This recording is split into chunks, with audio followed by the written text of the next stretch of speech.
I was really hoping to use the same camp tonight that I did last night. It's a pretty cool camp. Two noteworthy things. I got some kind of neighbor guy over here doing something.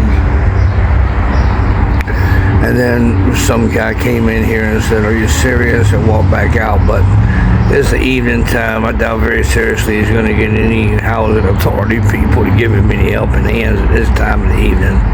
But we'll see how it plays. If necessary, we'll go find another stealth camp. Hopefully we don't have to.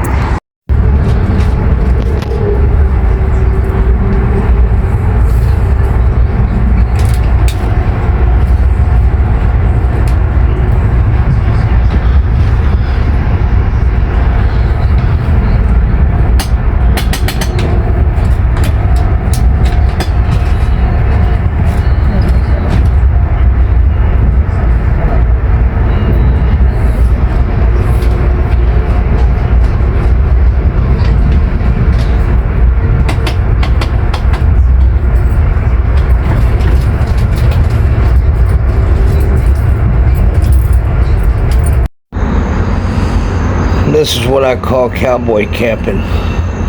My rig is as lightweight as I can make it and still have just the bare necessities I need. I mean, my whole rig, my whole movements are have a little rest, have a little comfort, have a little food. But, you know, you're never going to really be comfortable when you're out here in a survival situation like this. But, you know, you can do a little bit of everything that really matters and keep your rig as lightweight as possible so you can keep moving.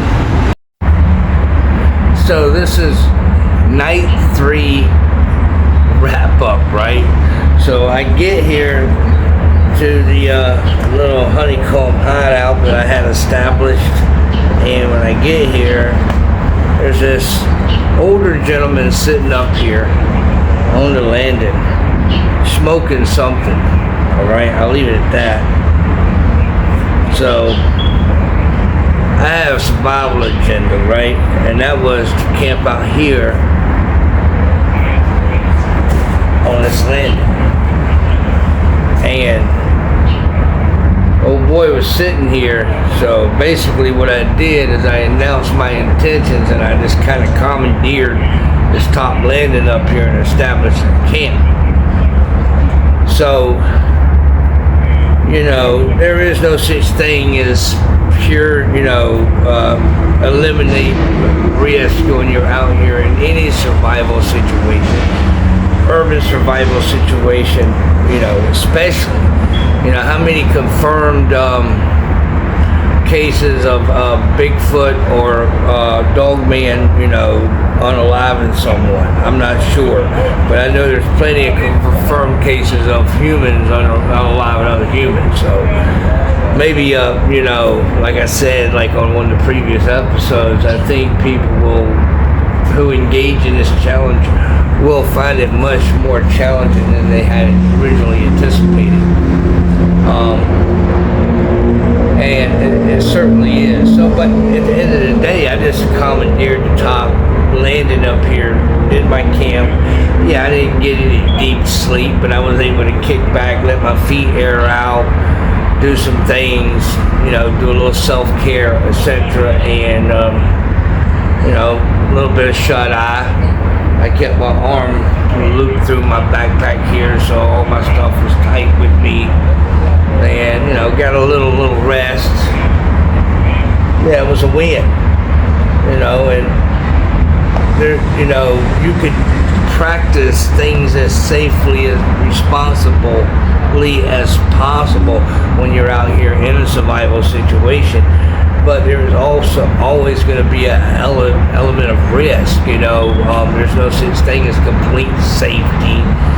You know, you can definitely, like I said, you know, be safety minded and conscious of what the way you go about doing things, but it's still a survival situation. There's an inherent risk. So I went ahead and did what I needed to do. The night passed relatively uneventful, and so has the morning. I'm in the process right now of breaking camp. Yeah, unfortunately, this this overpass over here, the footbridge to the park on the other side of the FDR. It's got a gate up top, so you can get through this little side path here, but it's got a gate up top that you need a key for. It's like a workers access type of gate type of thing only. So that kind of put a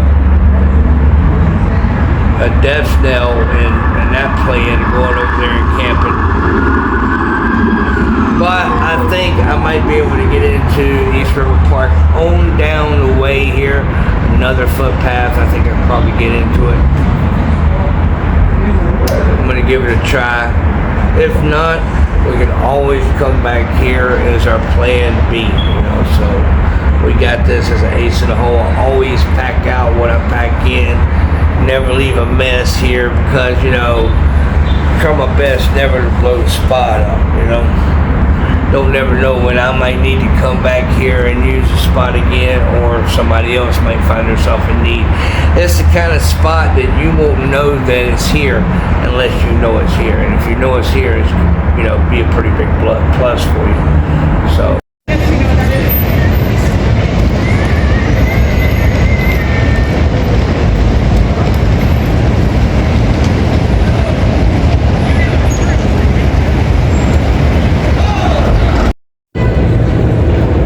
I blew my sneaker out and tried to put it back together with some safety pins twisted, but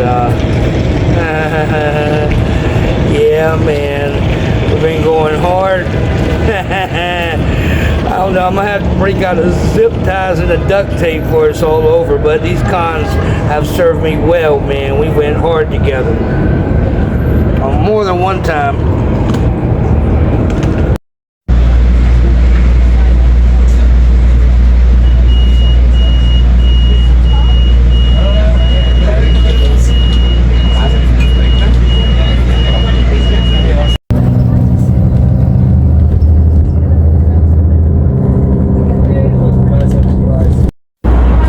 Bunch of New York's finest, another whole bunch of them up there. Now, you know what? I'm sitting on the same street as probably like 20 police officers that I can see. And honestly, I don't feel the least little bit intimidated or threatened, because these guys aren't going to lock you up because they don't like the way you look, or you got a hoodie on, or you're just sitting on a bench minding your own business after work waiting for your Lyft ride to come. These guys ain't gonna pull their taser out on you and start tasing you, because you could potentially look suspicious, going 55 in a 54. No, these dudes ain't gonna mess with you for none of that. And don't get it twisted, they're full-fledged cops. Okay, badge, gun, all the above, and they ain't got no problem using it if it's necessary. But yeah, they don't just go around beating people half to death with billy clubs and stuff for the fun of it. Well, you know why? Because they've been sued too many times. Okay, and the insurance company said, you guys don't start training these NYPD officers better, what we're going to do is cut your insurance coverage. All right, and then all them claims that you're getting, you're going to be paying for them out of your own pocket, out of the city coffers. So you know what? They changed their training. All right, just because they're trained not to kill on sight doesn't mean they're not efficient cops. I don't think you have to have the mentality just, draw your taser and start tasing old ladies and shooting old ladies in the face. That's bad training, and all those departments should be sued. It's not about anti-anything. It's about, if you're going to wear a badge and a gun, you're supposed to do the right thing. That's a lot of power that society trusts you with. You're not supposed to be just running around, running wild, beating people up, tasing old ladies, pulling people out of their car, beating the hell out of them, because they got dreadlocks and they could potentially be up to something. Now here's a part of New York that a lot of people will never get to see, because it looks like a lot of big buildings, and that's the Javits Center right there. Looks like a steel shoebox, I guess. It's pretty doggone big though, like a whole city block. But in all truth, this is just one very, very, very small part of the city, collectively speaking. On the whole city skyline, you probably wouldn't even notice any of these buildings. What you see here is a little oasis right downtown Manhattan, right on the edge of Alphabet City, on Manhattan's Lower East Side. It's a private park, but you know, it's open to the public 24 hours a day. It's a little cut through. It's only about 4 or 5 blocks big, but you can walk through it and you don't have to walk around it, so that's really cool, right? Little oasis down here. You know, got a little park bench. You can stop, get yourself a cup of coffee, come in here and drink it. Nice quiet time in the heart of otherwise thriving metropolis. That's pretty cool, right?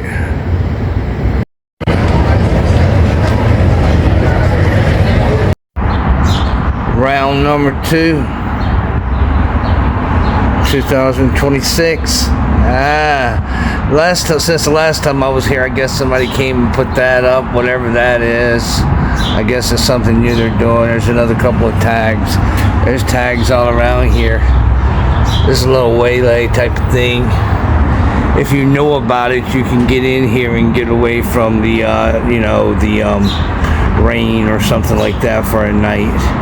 It's way down here on the far other side of the Lower East Side, where it, you know, gives out and crosses over into the Lower East Side Park.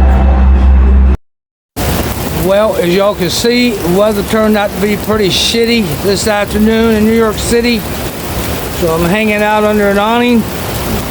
Hopefully this should have passed in next 45 minutes or hour or so. Let's see how it plays.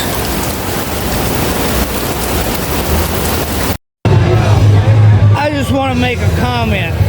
Everybody's out here having a great time. Marijuana's legal. They're not tripping if you're drinking a beer in a park. I would say, honestly, the city's probably safer now, despite all the hype you hear on the news, than it's been in the last 30 or 40 years. It seems real mellow and kick back everywhere I'm roaming around. So you can't always believe the hype. And you know what's another point that's wild to me? In the biggest city in the United States, you cannot use United States dollar bills to ride the bus. That is the height of insanity. That's crazy. All right? I can't even believe New Yorkers went for that shit. You always used to be able to get a token with cash, man. That's the system I like.